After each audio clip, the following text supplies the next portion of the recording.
Assalamualaikum warahmatullahi wabarakatuh. Halo teman-teman, kali ini saya izin untuk sharing mengenai teknik analisa bahan hayati.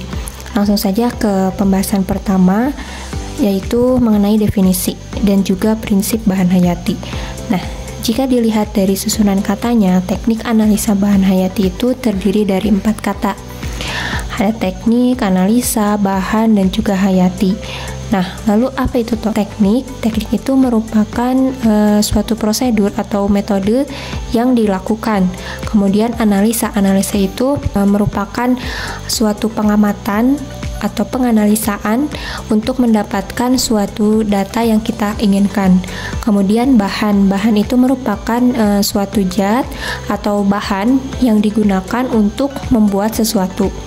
Dan yang terakhir itu adalah hayati. Hayati ini dapat diartikan sebagai hidup atau kehidupan.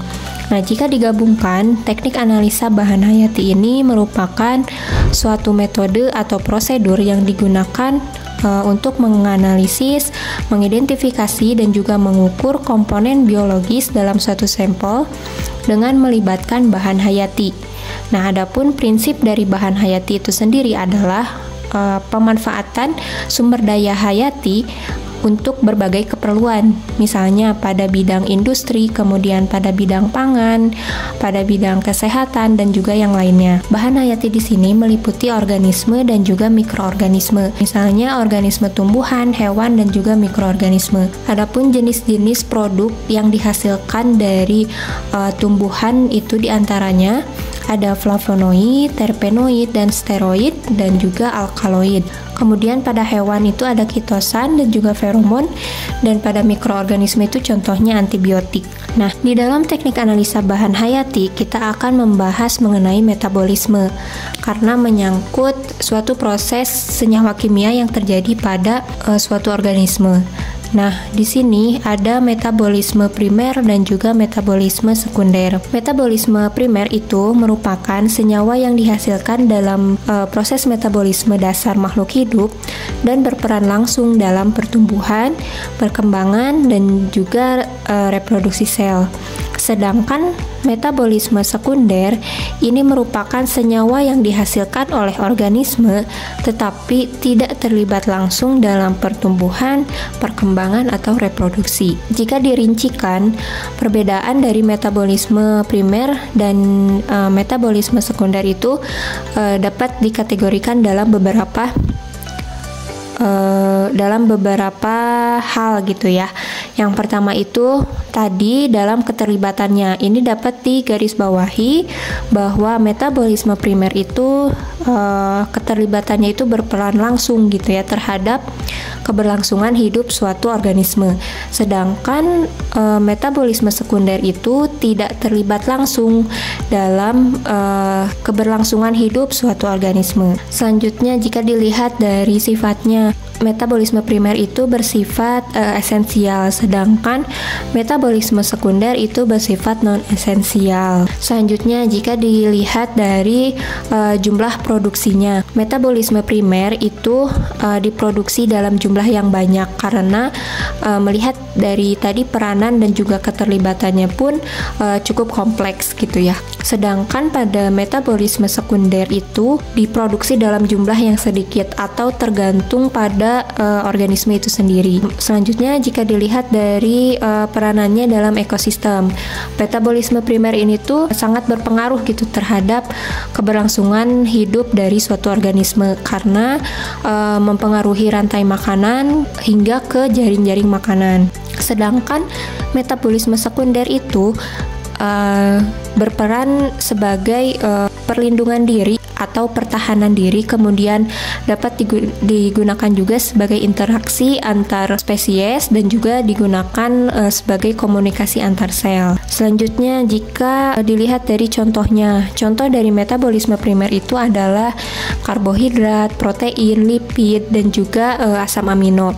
Sedangkan metabolisme sekunder itu contohnya seperti yang sudah disebutkan tadi, flavonoid, terpenoid, dan steroid, alkaloid, kemudian ada juga polipeptida, kemudian asam lemak, dan juga enzim kofaktor. Nah, selanjutnya ada tahapan ekstraksi bahan hayati secara umum yang meliputi tahapan bahan hayati,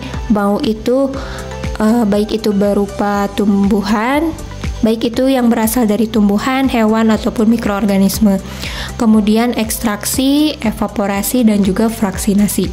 Ekstraksi di sini terbagi menjadi dua bagian, ada ekstraksi panas dan juga ekstraksi dingin. Ekstraksi panas biasanya dilakukan dengan metode sokletasi, sedangkan ekstraksi dingin itu biasanya digunakan metode masterasi.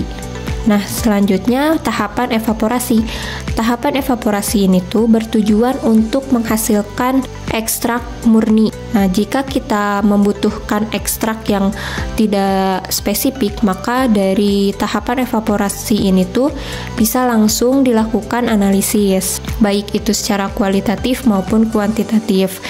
Nah, jika kita membutuhkan ekstrak yang lebih spesifik, maka kita harus melanjutkan ke tahap fraksinasi.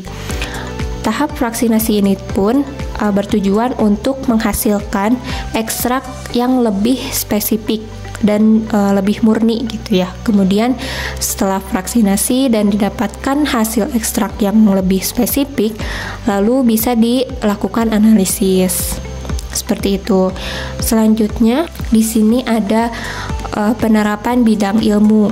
Di antaranya ada bioteknologi, farmakologi, kemudian pertanian, pangan, dan juga lingkungan, dan masih banyak lagi. Nah, di sini pun ada salah satu contoh tahapan ekstraksi kitosan yang didapat dari kulit udang misalnya. Tahapan yang pertama itu kitin. Kitin itu didapat dari kulit udang yang sudah dipisahkan dengan dagingnya. Kemudian di sini tuh dilakukan tahapan seperti penghalusan, juga penyaringan dan atau pengeringan. Setelah kitin tersebut menjadi serbuk, kemudian dilakukan deproteinasi. Deproteinasi ini tuh bertujuan untuk menghilangkan zat protein yang ada pada serbuk kitin tadi. Nah, setelah itu dilakukan demineralisasi yang bertujuan untuk menghilangkan zat mineral yang ada pada serbuk kitin tersebut. Setelah demineralisasi dilakukan deasetilasi yang biasanya ditambahkan dengan KOH atau NaOH pekat. Setelah dilakukan deasetilasi, kemudian kita sudah dapat ekstrak kitosannya, dan ini tuh bisa digunakan sebagai bahan untuk pembuatan bioplastik yang ramah lingkungan. Selanjutnya ada ekstraksi essential oil. Namun di sini itu bukan bagian dari tahapan untuk mengekstraksi, melainkan beberapa metode yang biasa digunakan dalam mengekstraksi essential oil. Yang pertama itu adalah hydrodistillation. Metode ini tuh biasanya dilakukan dengan merendam dalam air, misalnya pada kelopak mawar ataupun yang lainnya. Misalnya pada kelopak mawar, kemudian direndam dalam air dan dipanaskan hingga mendidih. Nah, uap yang dihasilkan itu akan dikondensasi menjadi cairan. Selanjutnya, yang kedua adalah metode steam distillation. Metode ini, uap air yang dialirkan melalui bahan, kemudian uap panas akan mengekstrak minyak esensial, kemudian dikondensasi menjadi cairan. Yang ketiga adalah metode solvent extraction. Metode ini menggunakan solvent organik seperti heksana dengan tujuan untuk melarutkan minyak tersebut. Nah, setelah itu pelarut akan diuapkan untuk mendapatkan minyak yang murni. Yang keempat adalah supercritical fluid extraction. Metode ini menggunakan CO2 atau karbon dioksida pada suhu dan tekanan yang tinggi. Nah, jika tekanan dikurangi, maka CO2 akan berubah kembali menjadi gas dan menyisakan minyak esensial yang murni. Yang kelima itu ada expression. Metode ini tidak melibatkan panas, contohnya itu pada kulit jeruk yang diperas menggunakan tekanan mekanis untuk mengekstraksi minyak esensial secara langsung yang terkandung dalam pori-pori kulit jeruk tersebut. Yang terakhir ada enfleurage, yaitu metode yang dilakukan dengan menempatkan bahan di atas lemak padat. Kemudian lemak tersebut akan menyerap minyak esensial dan diekstraksi menggunakan alkohol. Nah, selanjutnya ada contoh pemanfaatan dalam kehidupan sehari-hari. Di sini saya mengambil 3 contoh. Yang pertama itu kulit udang diambil dari ekstrak organisme hewan yang berupa kitosan. Yang pertama itu kulit udang itu bersifat biodegradable atau ramah lingkungan. Jadi dapat digunakan atau dimanfaatkan sebagai bahan bioplastik yang ramah lingkungan. Selanjutnya bersifat antioksidan. Kitosan mempunyai fungsi yang sangat baik seperti aktivitas antioksidan, daya pelembab, kemudian daya aktivasi antivirus, keluhan kulit, serta perlindungan UV. Kemudian selanjutnya kulit udang ini dapat digunakan sebagai pengawet alami.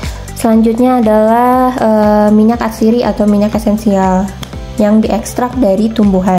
Pemanfaatannya itu pertama sebagai aromatik yang dapat digunakan pada bidang kesehatan atau terapi, misalnya aromaterapi yang diambil dari minyak lavender, peppermint untuk relaksasi atau pengurangan stres. Kemudian dapat juga digunakan sebagai obat herbal. Contohnya seperti minyak cengkeh untuk merendahkan sakit gigi, kemudian minyak kayu putih yang biasa kita gunakan untuk menghangatkan tubuh dan bisa juga untuk melegakan pernapasan. Selanjutnya dapat digunakan juga sebagai bahan kosmetik. Contohnya itu misalnya pada minyak atsiri mawar yang dijadikan sebagai bahan sabun ataupun body lotion. Kemudian antiseptik alami, contohnya itu seperti pada minyak teh yang digunakan untuk mengobati luka ringan dan juga jerawat. Contoh lainnya seperti ekstrak kulit jeruk yang digunakan untuk melindungi kulit kita dari gigitan nyamuk. Dan yang terakhir adalah antibiotik yang bersifat menghambat pertumbuhan bakteri, jadi antibakteri gitu ya. Biasanya digunakan dalam bidang kesehatan, baik itu dalam pengobatan ataupun yang lainnya. Mungkin sekian yang bisa saya sampaikan. Mohon maaf bila ada kekurangan, baik itu dari tutur kata ataupun kepadatan materi. Billahi taufiq wal hidayah. Wassalamualaikum warahmatullahi wabarakatuh. Sampai jumpa.